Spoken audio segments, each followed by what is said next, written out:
உலகெங்கிலும் நடக்கும் முக்கிய நிகழ்வுகளை குறுஞ்செய்தி வடிவத்தில் தெரிந்து கொள்ள ஆதன் செயலியை டவுன்லோட் செய்யுங்கள். ஆதன் செயலியை டவுன்லோட் செய்ய டிஸ்கிரிப்ஷனில் உள்ள லிங்கை கிளிக் செய்யவும். விபத்தினாலேயோ இல்லை அவங்க இது மாதிரி துர்மரணங்கள் ஏற்படுது. ஒரு ஜாதகத்தை பார்க்கும் போதே அந்த குடும்பத்துல வந்து துர்மரணங்கள் வந்து தொடர்ந்து நடந்துகிட்டே இருந்திருக்கும். அந்த ஜாதக கட்டங்கள் வந்து நமக்கு காண்பிச்சு கொடுக்கும். இந்த ஆத்மாக்கள் வந்து சாந்தி அடையாம இல்ல அந்த அதுக்கான தீர்வுகள் நமக்கு கொடுக்காம இருக்கும்போது அந்த குடும்பத்துல வந்து தடுக்கும். அப்ப அந்த ஆத்மா சாந்தி அடையல, அவங்களுக்கு வந்து அந்த நிராசையோட அந்த ஆத்மா இருக்கு. இப்போ அவங்களுடைய ஆத்மா சாந்தி அடைவதற்கான விஷயங்களை நம்ம ஜோதிட ரீதியா ஜாதக ரீதியா அந்த கட்டங்களை ஆராய்ந்து அதற்குரிய ஸ்தலங்களுக்கு சென்று அந்த முகூர்த்தங்களை வந்து நம்ம பயன்படுத்தி அந்த ஆத்மாக்களை சாந்தி அடைய செய்தால் மட்டுமே தான் ஒரு குடும்பம் என்கிட்ட வந்து அந்த கணவன் மனைவி அந்த உட்காடுறாங்க. சரி, என் குழந்தைகளை வந்து பாதிச்சுக்கிட்டே இருக்கு. ஒரு 15 வயசுக்குள்ள அவங்க படாத பாடுபட்டுறாங்க. அப்புறம் அவருடைய ஜாதகத்தை எடுத்து கூராய்வு பண்ணி பார்க்கும்போது அவருடைய தாத்தாவுக்கு தாத்தா அந்த மாதிரி டயத்துல ஒரு குழந்தை வந்து இறந்துருக்கு. அந்த குழந்தைக்கு குழந்தை பிரயாணம் தான் தெரியும். அந்த குழந்தை பிரயாணம் முடிச்சோடனே இவங்க எல்லாம் சரியாகிறாங்க. இது வாழ நினைச்ச குழந்தை பிரயாணத்தை வேற யாருமே வாழ முடியல அவங்களுடைய வம்சத்துல. அப்ப அந்த குழந்தை ஆன்மா சாந்தி அடையாமலே இருக்குது. உங்களுடைய ஒவ்வொருத்தருடைய குழந்தை பிரயாணத்தையும் அது திருடுது. பெரிய மனித செத்து போனா எப்படி கடை வரிக்கிறது இல்லைன்னா அவங்களுக்கு பிடிச்ச சாப்பாடு சமைக்க வைக்கிறது அப்படித்தானே படையல் இருக்கும். அப்படி இல்லாம குழந்தைக்கு வாங்குற ட்ரெஸ், ஒரு குழந்தைக்கு வாங்குற ஷூ, இதெல்லாம் வாங்கி வச்சு முகமே தெரியாத அந்த குழந்தைய அந்த ஆத்மாவை நினைச்சு வழிபடுறாரு. உலகெங்கும் வாழும் ஆதன் ஆன்மீகம் நேயர்கள் அனைவருக்கும் பணிவான வணக்கமும் மனம் நிறைந்த வாழ்த்துக்களும். தேடல் என்பது இருக்கும் வரை வாழ்வில் ருசி இருக்கும்பாங்க. ஆனால் ஜோதிட தேடலில் ஒரு லிமிட் இருந்தால் தான் ருசியாக இருக்கும். அன்லிமிட்டடாக போயிட்டு இருந்தீங்கன்னா அதுவே உங்களுக்கு வந்து ஐயோ அப்படின்ற மாதிரி ஒரு அலுப்பு தட்டிடும். ஜோதிடத்தை சரியாக பிடிங்கள், சரியாக கடைபிடிங்க. சொல்லுவாங்க வாய் மட்டும் 2 விதத்தில் கட்டுரும். ஒன்று தேவையில்லாத பேசி மாட்டிக்கும், இல்லை நிறைய சாப்பிட்டு மாட்டிக்கும் அப்படிம்பாங்க. ஜோதிடமும் அதே மாதிரி தான். சரியான நேரத்தில் சரியான விஷயத்தை செய்யும்போது ஜோதிடம் ஆனந்தமாக இருக்கும். எதாக இருந்தாலும் எடுத்ததுக்கெலாம் ஜோதிடம் ஜோதிடம் ஜோதிடம் அதுவா இதை விட அதுவா அதை விட இதுவான்னா அது மாதிரி நம்மளுக்கு கடைசியாக முடிவு என்னென்னா ரிசல்ட் நல்லாயிருக்கு. ஜோதிடத்தின் பின்னணியில் இருக்கிற உண்மையை, அதனால் ஏற்படும் நன்மையை, அவர் ஏற்படுத்தி கொடுத்த விதங்களை ஒவ்வொரு நாளும் நமக்கு சுவாரஸ்யமாக சொல்லி வருகிறார் அதிர்ஷ்ட ஜோதிடர் அகில் சித்தார்த் அவர்கள். இன்றைக்கும் நமக்கான விளக்கங்களோட நிலையத்தில் காத்திருக்கிறார். அவரை உங்களின் சார்பில் வணங்கி வரவேற்போம். ஐயா வணக்கம். ஐயா வணக்கம். ஐயா ஆதன் ஆன்மீகம் நேயர்களுக்கு என்னுடைய அன்பான வணக்கங்கள். நாங்கள் சொல்கிறப்பயே ஆரம்பித்து சொல்லிடுறோம், உங்கள் சேவை தேவை. நிச்சயமா உங்களுக்காக காத்திருக்கும் நாட்கள் எங்களுக்கான எதிர்காலத்தை சிறப்பாக்கி தர்றதுக்காக நீங்கள் எடுத்துக்கிற முயற்சி தான். ஏன்னா சொல்கிறோன்னு இருக்கக்கூடாது, சொல்ல வேண்டிய நேரத்தில் சொல்லணும், சொல்ல வேண்டியதை சொல்லணும், சரியாக சொல்லணுங்கிறத நீங்கள் ரொம்ப இது அனுபவமாக எடுத்துகிட்டு வந்துருக்கீங்க. இந்த ஃபீல்டுக்குள்ளே வந்து இந்த விஷயத்தை இவரிடம் இந்த நேரத்தில் சொல்லும் பொழுது இவருக்கு முழுமையாக போய் சேரும், பலனளிக்கும் அப்படிங்கிற விஷயத்தில் முன்னோர்கள் இறந்தவங்களுக்கு வந்து திதி கொடுத்ததை பற்றி ஒரு எபிசோடில் நம்ம பேசியிருந்தோம். ரொம்ப நல்லா இருந்தது. அது அதனால் எவ்வளோ பெரிய பாதிப்பு, செஞ்சப்போ எவ்வளோ பெரிய நன்மை அப்படின்னு. கண்டிப்பாக அது மாதிரி ஒரு சில குடும்பங்களில் வந்து துர்மரணம் ஏற்பட்டுருக்கு விபத்தினாலேயோ. ஆமாம், இது மாதிரி துர்மரணங்கள் ஏற்படுது. இந்த ஆத்மாக்கள் ஜாதகம் காட்டி கொடுக்குமா, இல்லை அது வந்து சில நன்மைகள் எதுவும் தடுக்கிறதுக்கு வாய்ப்பு உண்டா? நிச்சயமாங்கய்யா. ஒரு ஜாதகத்தை பார்க்கும் போதே அந்த குடும்பத்துல வந்து துர்மரணங்கள் வந்து தொடர்ந்து நடந்துகிட்டே இருந்திருக்கும், இல்ல துர்மரணங்கள் நடந்திருக்கும் அப்படிங்கிற சங்கதிகளை அந்த ஜாதக கட்டங்கள் வந்து நமக்கு காண்பிச்சு கொடுக்கும். சொல்லிடலாம். சரி, துர்மரணங்கள் நடக்குது, அது அந்த அடுத்தடுத்த சன்னதிகளை எப்படி பாதிக்குது அப்படிங்கிற ஒரு விஷயமும் இருக்குங்கய்யா. ஒரு துர்மரணம் அப்படிங்கிறது ஏதோ ஒரு மன அழுத்தத்தில் நடந்திருக்கும், இல்லை எதிர்பாராம அவங்க அல்பாயுஸ்ல இறந்துருப்பாங்க. ஒன்று பிளான் பண்ணி தன்னை மாய்ச்சிக்கிறதுன்னு ஒன்று இருக்கு, இன்னொன்று பெரிய கனவுகளை வாழ்ந்துகிட்டு இருக்கும்போது திடீர்னு எல்லாமும் நிராசையா போய் ஐயோ நம்ம எதுவுமே முடிக்கலையே அப்படின்னு இறந்து போகக்கூடிய ஆத்மாக்களும் இருக்கு இல்லையா. அப்போ இது 2 வகையா இருக்குங்கய்யா. அவசரப்பட்டு தன்னை மாய்ச்சிக்கிட்ட போதும் அந்த ஆத்மா வந்து சாந்தி அடையாது. நிறைய கனவுகளை சுமந்து ஒரு பெரிய லட்சியங்களோட வாழ்ந்துகிட்டு இருக்கும் போது விபத்திலேயோ இல்லை ஏதோ மற்ற காரணங்களாலேயோ அவங்களுடைய சம்மதம் இல்லாமல் அவங்க இறந்து போகிறதுன்னு இருக்கு இல்லையா, அப்பவும் நிராசையோட அந்த ஆத்மா சாந்தி அடையாமலே இருக்கும். இப்போ என்ன பண்ணணும்னா, இந்த ஆத்மாக்கள் வந்து சாந்தி அடையாமல் இல்லை அந்த அதுக்கான தீர்வுகள் நம்ம கொடுக்காம இருக்கும்போது அது வந்து அடுத்தடுத்த நகர்வுகளை அந்த குடும்பத்தில் வந்து தடுக்கும், ஒரு பிளாக்கேஜை கொடுக்கும். நிச்சயமா இது வந்து நம்பித்தான் ஆகணும். உதாரணத்துக்கு அந்த மரணமே அந்த குடும்பத்தாரை வந்து அப்படியே ஒரு மாய்ச்சி போட்டுரும். ஒரு மாதிரி அவங்களாலேயே அடுத்த நகர்வுக்கு உட்படுத்த முடியாம அந்த மரணத்தை நினைச்சு அவங்க வந்து அடுத்த நகர்வுக்கு தங்களை உட்படுத்தாம அங்கேயே தேங்கிடுவாங்க. அப்ப அந்த ஆத்மா சாந்தி அடையல, அவங்களுக்கு வந்து அந்த நிராசையோட அந்த ஆத்மா இருக்கு, வேற அடுத்த நகர்வுகளை வந்து அந்த குடும்பத்துக்கு வந்து போக விடாம தடுத்து வச்சிருக்கின்றது நீ உணர முடியும்.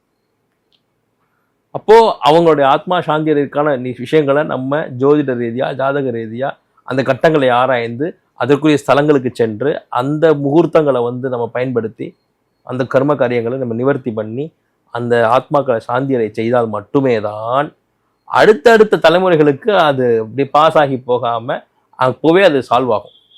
இப்போ என்ன பண்ணுவாங்க, ஏற்கனவே அவங்க அந்த பர்டிகுலர் சம்பவம் நடக்கும்போது சில வருடங்களுக்கு முந்தின தலைமுறைகள் எப்போவா இருந்தாலும் அந்த ஆத்மா இறந்த உடனே இவங்களும் வந்து அந்த கவலையிலே இருப்பாங்களே தவிர அதை சாந்தப்படுத்தக்கூடிய சூழலுக்கு அவங்க இருக்க மாட்டாங்க.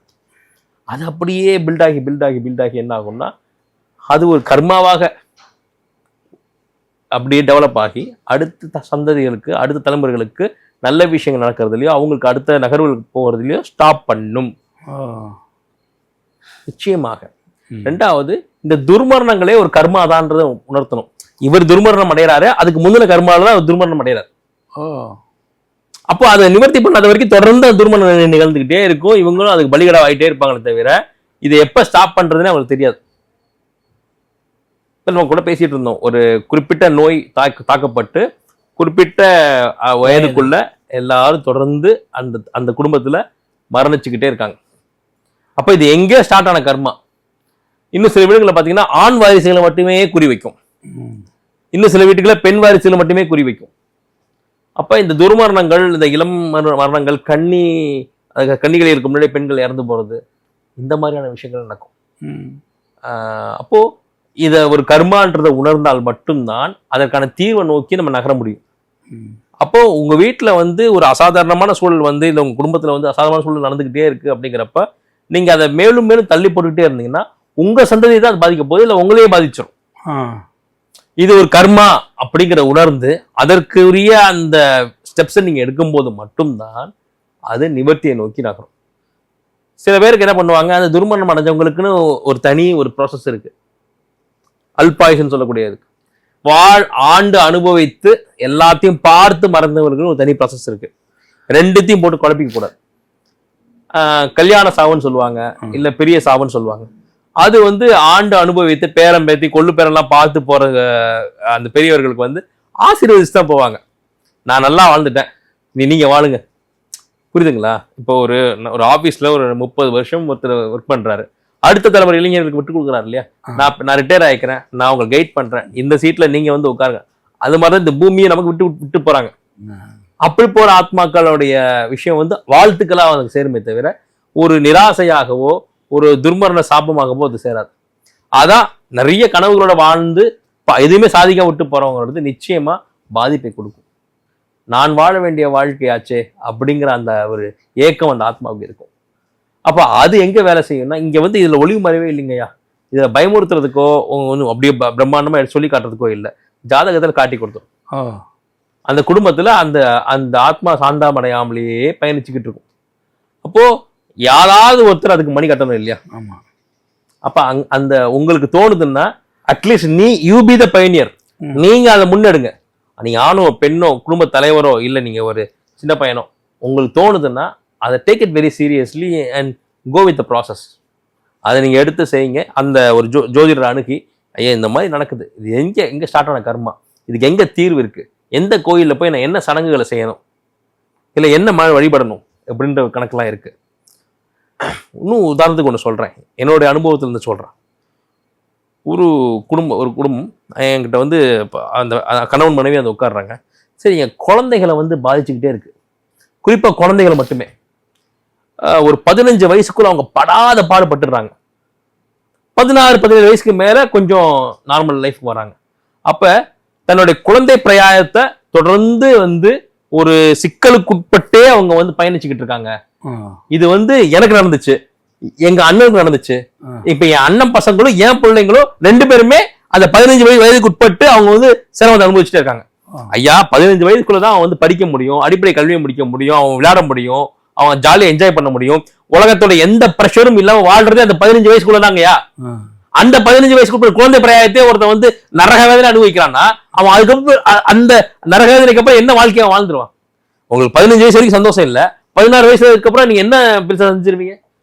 அந்த குழந்தைக்கு வந்து நான் பேர் சொல்ல விரும்பல, அந்த குடும்பத்தார் அவங்களுடைய குழந்தைகள் பாத்தீங்கன்னா நல்ல சாப்பாடு சாப்பிட முடியல. ஏன்னா சுகர், குழந்தைக்கு சுகருங்கய்யா. நீங்க என்ன பண்ணுவீங்க? அந்த இன்ஜெக்ஷன் போட்டுட்டு இருக்காங்க. இன்னொரு குழந்தைக்கு பாத்தீங்கன்னா ஸ்கின் இஷ்யூ வந்துகிட்டே இருக்கு. ஸ்கூலுக்கு போகவே அந்த பையன் வந்து பயப்படுறான், இந்த ஸ்கின் இஷ்யூட எங்க பசங்க பழக மாட்டேங்கிறாங்க. சரி, இது எப்ப சரியாகும்னா அவங்க பேரண்டே சொல்றாங்க 16-17 வயசு சரியாகும் சார். என்னங்க நீங்களே சொல்றீங்க? எனக்கு அப்படிதான் சார், எனக்கு அப்படிதான் சார் இருந்துச்சு. என்னுடைய எந்த வகுப்பையும் நான் சரியா படிச்சு முடிக்க முடியல சார். அப்புறம் 16 வயசுக்கு மேலதான் நான் வந்து தடுமாறி என் வாழ்க்கையில முன்னேறினேன். இப்ப நான் நல்லா இருக்கேன். அப்ப இது தொடர்ந்து நடந்துகிட்டு இருக்கு. ஆனா இப்ப நினைச்சு பார்க்கும்போது நம்ம சரியா ஸ்கூலுக்கு போல, நம்ம சரியா எந்த ஃப்ரெண்டும் நம்மகிட்ட பேசல, நம்ம எந்த ஒரு சந்தோஷமான விஷயத்துக்கும் நம்ம வந்து இல்ல, பசங்களோட சேர்ந்து விளையாட முடியல, வெயில்ல போனா அவனுக்கு அப்படியே ஆயிடுச்சு சார் எனக்கு. ஏன்னா எல்லாரும் போல புழுதியில அப்படியே உருண்டு பண்ணி விளையாட முடியல சார். 80களில் பிறந்த பையன் நான், அப்படி சொல்றாரு. 80களில் 70 கடைசிகளில் பிறந்தவன். அப்பெல்லாம் வந்து விளையாட்டு மட்டும்தான் வெளியில இருக்கும், நான் மட்டும் வீட்டுல அடைஞ்சு கிடப்பேன். இன்னைக்காச்சும் உங்களுக்கு போன் இருக்கு, டிவி இருக்கு, நான் அப்படியே ஒரு ரூம்குள்ள அடைஞ்சு கிடந்து ஜன்னல் வழியா என்னுடைய தோழர்கள் வந்து விளையாடுறத நான் பார்த்துருக்கேன். நம்ம போய் சேர்ந்து விளையாடுவோம். ஏன் உங்களுக்கு பிரச்சனை? எனக்கு வந்து ஸ்கின் இஷ்யூ இருக்கும் சார், வெயில்ல போனா என்னால முடியாது சார், நான் மயங்கி விழுந்துருவேன் சார், மயக்கமே போட்டுருவேன் சார் 12 வயசு 13 வயசுல. அப்ப நான் கிரிக்கெட் ஆட முடியாது, எதுவுமே பண்ண முடியாது, இப்படி இருந்தது சார், என்ன காரணம் சார் அப்படின்னு கேட்கும்போது, அப்புறம் அவருடைய ஜாதகத்தை எடுத்து கூராய்வு பண்ணி பார்க்கும்போது முன்னொரு பிறவியில, அதாவது அவருடைய தலைமுறையில அவருடைய தாத்தாவுக்கு தாத்தா அந்த மாதிரி டயத்துல ஒரு குழந்தை வந்து இறந்துருக்கு. அந்த குழந்தைய இவங்க வந்து சரியா கவனிச்சுக்காம, அப்ப நிறைய குழந்தைகள் பிறந்திருப்பாங்க இல்லையா, அப்ப 10 குழந்தையில ஒரு குழந்தையா அது வந்து ஒரு நோய்வாய்ப்பட்டு அல்பாயுசுல இறந்திருக்கு. அந்த குழந்தை என்னன்னா தன் வாழ்க்கையை ரொம்ப சந்தோஷமா வாழ்றதுக்காக ஆசைப்பட்டிருக்கு, ஏங்கிருக்கு. இவங்க என்னை இப்படி காப்பாத்திட மாட்டாங்களா, என்னை கவனிக்க மாட்டேங்கிறாங்களே, இப்படி 10 குழந்தையில ஒரு குழந்தையா நம்ம சஃபர் ஆகிட்டு இருக்கோமே. அந்த காலத்துல பஞ்சங்கள்லாம் இருக்கும், பஞ்சம்லாம் இருக்கும் இல்லையா, அப்ப அன்றாட வாழ்க்கையே போராடிட்டு இருக்கும் போது ஒரு குழந்தை தப்பிச்சு உயிர் பழச்சு அடுத்த அடலசன்ட் ஏஜ் முடிஞ்சு அவங்க இளைஞரை மாறுறதே ஒரு சாதனையா இருக்கும். ஏன்னா எந்த சூழல் வேணா அந்த குழந்தை செத்து போகலாம், ஏன்னா சாப்பாடே இல்லைங்கிறப்போ அந்த பேரண்ட்டுக்கும் அந்த குழந்தை மேல ஒரு பெரிய ஒரு ஃபுல் டே உட்காந்து பராமரிக்க முடியாது இல்லைங்களா, அந்த மாதிரி ஒரு சூழல்ல செத்து போயிருக்குங்கய்யா. அப்போ நாம வாழாத வாழ்க்கையை என் குடும்பத்துல எவனும் வாழக்கூடாதுடா. அந்த தலைமுறை குழந்தை பிரயாயத்துல அந்த குழந்தைக்கு குழந்தை பிரயாயம் தான் தெரியும், அந்த குழந்தை பிரயாயம் முடிச்சோட இவங்க எல்லாம் சரியாகிறாங்க. இது வாழ நினைச்ச குழந்தை பிரயாயத்தை வேற யாருமே வாழ முடியல அவங்களுடைய வம்சத்துல. உயிர் பழச்சு அடுத்து அவங்க இளைஞராக சவாலா இருக்கு. அப்போ சரி ஓகே, அப்ப அந்த குழந்தை ஆன்மா சாந்தி அடையாமலே இருக்குது. உங்களுடைய ஒவ்வொருத்தருடைய குழந்தை பிரயாயத்தையும் அது திருடுது. நான் அனுபவிக்காத சந்தோஷத்தை நீங்கள் எவருமே அனுபவிக்க கூடாதுடா, ஏதோ ஒரு டிஸ்டர்பன்ஸ் அவங்க கொடுத்துக்கிட்டே இருப்பேன். அதை கண்டுபிடிச்சு எடுத்த உடனே அப்போ அந்த அந்த அந்த அந்த பையன் அந்த குடும்ப தலைவர் வந்து என்கிட்ட ஒரு நிமிஷம் அமைதியா இருக்காரு. என்ன அமைதியா இருக்கீங்க சார், இது இது யாருன்னு எனக்கு தெரியும் சார். யாருப்பான்னு? சரி, இது வந்து எங்க அம்மாவோடைய வம்சம் சார். எங்க அம்மா தொடர்ந்து சொல்லிக்கிட்டே இருப்பாங்க, ஒரு குறிப்பிட்ட பேர் சொல்லி அந்த அந்த குழந்தை வந்து இப்படி வந்து அதாவது காலரான்னு சொல்லுவாங்க இல்லையா, காலரா நோயில வந்து டிசென்ட்ரி போய்கிட்டே இருக்குது. நாங்கள் எவ்வளோ முயற்சி பண்ணோம், ஆனால் காப்பாற்ற முடியல. ஆனால் அந்த சோகம் கூட எங்களால் ரொம்ப நாள் இருக்க முடியல. நம்மளால காப்பாற்ற முடியலன்னு தெரியுது, எங்களால் நாங்கள் ஹெல்ப்லெஸ். ஒரு கட்டத்தில் நாங்களே அந்த குழந்தையோட மரணத்தை பார்க்குறோம், பார்த்துட்டு நாங்கள் கடத்திட்டோம்.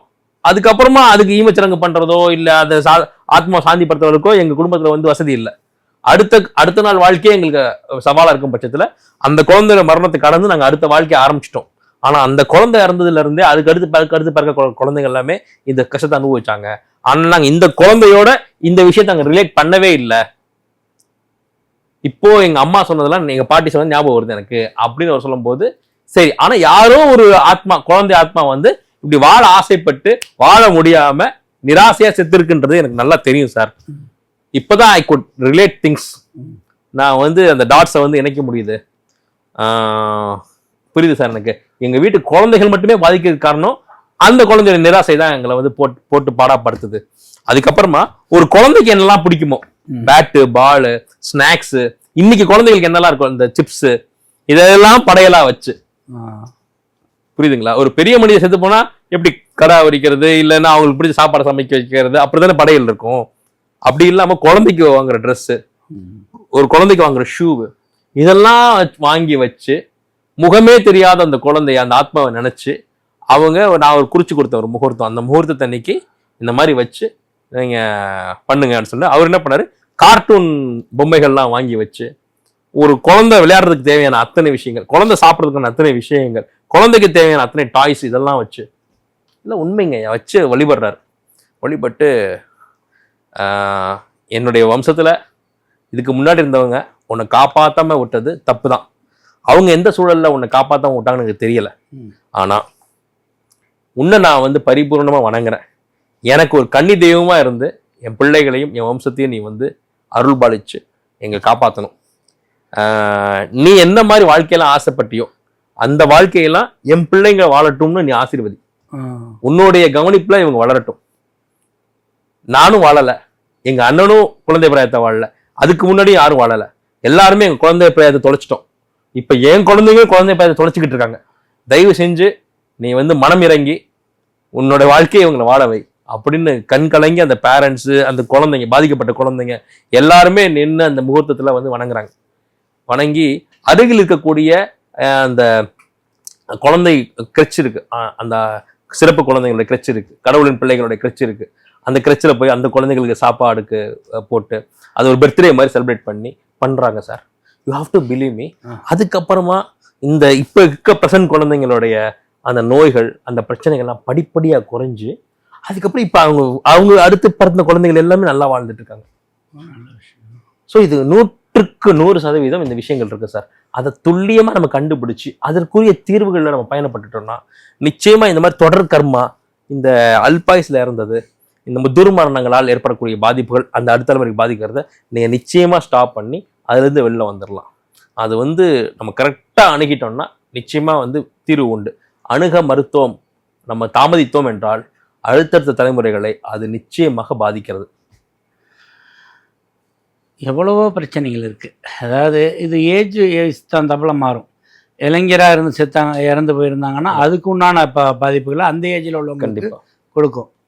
அதான் நீங்கள் சொன்ன மாதிரி ஐயோ உயிர் போதேன்னு பரிதாபப்பட்ட ஆத்மா வந்து இந்த வேதனையை வந்து துடிச்சு செத்துருக்கும். அந்த வேதனை வந்து அந்த சமுதாயத்தில் ரெஜிஸ்டர் பண்ணிக்கிட்டே இருக்குது. அது உடம்பு மூலியமா, மனது மூலியமா, பொருளாதார எல்லா சிக்கலையும் கொடுத்துருந்தாரு. அதாங்க எதுக்கு மூலியமாவது தீர்வு இருக்கும். ஜோதிடர் நீங்கள் சொன்னீங்கல்ல, இந்த எதையுமே நான் வேணான்னு சொல்லி தர முயற்சி செஞ்சு சரி பண்ணுறான் ஜோதிடனுடைய கடமை. தீர்வு கொடுத்தே ஆகணும். ஏன்னா அந்த குடும்பத்துக்கு மட்டுமே தெரிஞ்ச ரகசியத்தை நீங்கள் உடைக்கிறீங்க. அவங்க இது சம்மந்தமாக வரல, பிரச்சனையோட தான் வராங்க. இந்த பிரச்சனை இதில் வந்திருக்குன்றத அவங்க அந்த புள்ளிகளை இணைக்க முடியல. ரொம்ப சிறப்புங்கய்யா. வரும் வழக்கம் போல புருவங்கள் உயர்ந்து ஆச்சரியப்படுற அளவுக்கு இந்த உதாரணம் அமைஞ்சிருந்தது. இந்த சிறப்பான தகவலுக்கு நிலை சார்பில் நன்றியை தெரிவிச்சுள்ளோம். நன்றிங்க ஐயா. நேர்களே, இதற்கான தீர்வு இதுவாக இருக்கலாம் என்று நாம முடிவு வச்சிருக்கக்கூடாது. உங்கள் ஜாதகத்தில் இருக்குது எல்லாமே. நீங்கள் செய்கிறது மட்டும் இல்லை, முன்னோர்கள், மூதாதையர்கள், முற்பிறவியில் உள்ளவங்க எல்லாத்தோட ஹிஸ்ட்ரியும் ஒரு சரியான ஜோதிடர் எடுத்துட முடியும். இதனால தான் பிரச்சனை இருக்கும், இந்த பிரச்சனையை சரி பண்ண இது செய்யணும்னு சொல்லி மிகச்சரியான ஜோதிடர் சரி செய்வார். எல்லோரும் வாழ்க்கையை உள்ள பிரச்சனைகளை தீர்த்து சிறப்பாக வாழ வேண்டும். இதே போன்ற பயனுள்ள நிகழ்ச்சியில் மீண்டும் சந்திப்போம். அதுவரை நன்றி, வணக்கம். அதிர்ஷ்ட ஜோதிடர் அகில் சித்தார்த் அவர்களிடம் ஜோதிட ஆலோசனை பெற வேண்டுமா? 9566626742 என்ற எண்ணிற்கு உங்கள் பெயர் மற்றும் தாங்கள் இப்பொழுது வசிக்கும் ஊர் இந்த இரண்டையும் டைப் செய்து அனுப்பவும். உங்களுக்கு வாட்ஸ்அப் மூலம் மட்டுமே உங்களுக்கான பதிவு மற்றும் ஆலோசனை பற்றிய விவரங்கள் அனுப்பப்படும்.